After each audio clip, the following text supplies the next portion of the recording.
Ang isa sa mga kaugaliang Pilipino na napapansin kong unti-unti nawawala sa panahon ngayon ay yung sabay-sabay kayong kumakain ng pamilya sa isang mesa. Sasalo-salo sa isang hapunan, tanghalian, kaya naman almusal. Na kahit yung simpleng talbos lang ng kamote ay nagiging espesyal dahil niluto ng nanay mo na buong pagmamahal. Minsan di maiwasan, doon ka na rin masisermonan ng tatay mo, ng nanay mo, dahil nagpasabay ka sa buong maghapon. Habang lumalaon, unti-unti na kayong lumalaki ng mga kapatid mo.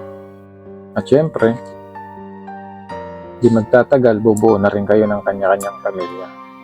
At doon na rin mag-uumpisa yung pagdating ng araw na paunti na kayo ng paunti na kumakain sa isang mesa na buong pamilya.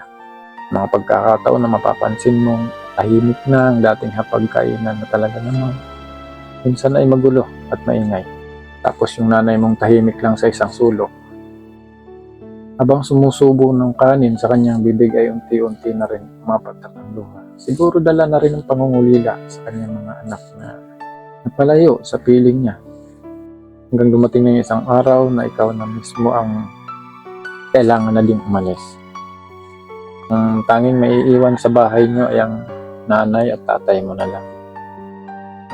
Na unti-unti nang pumuputi ang buhok, dala na rin ng katandaan.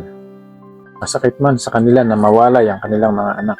Wala silang magagawa, yun talaga ang role ng isang magulang sa kanyang mga anak. Buhayin, palakihin, at bigyan ng edukasyon. Pero hindi yung garantiya na hindi sila aalis sa poder mo. Dahil bubuo sila ng kanilang pamilya.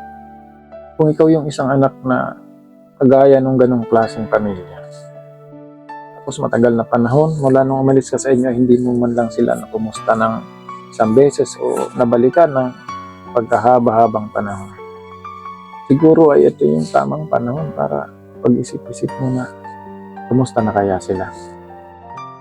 Kumusta na rin kaya ang nanay mo at ang tatay mo na talaga namang labis-labis ang pangungulila na makita ka. Baka panahon na para naman nabisita mo sila. Malaking bagay sa kanila yung makita at mayakap ka bago man lang mahuli ang lahat.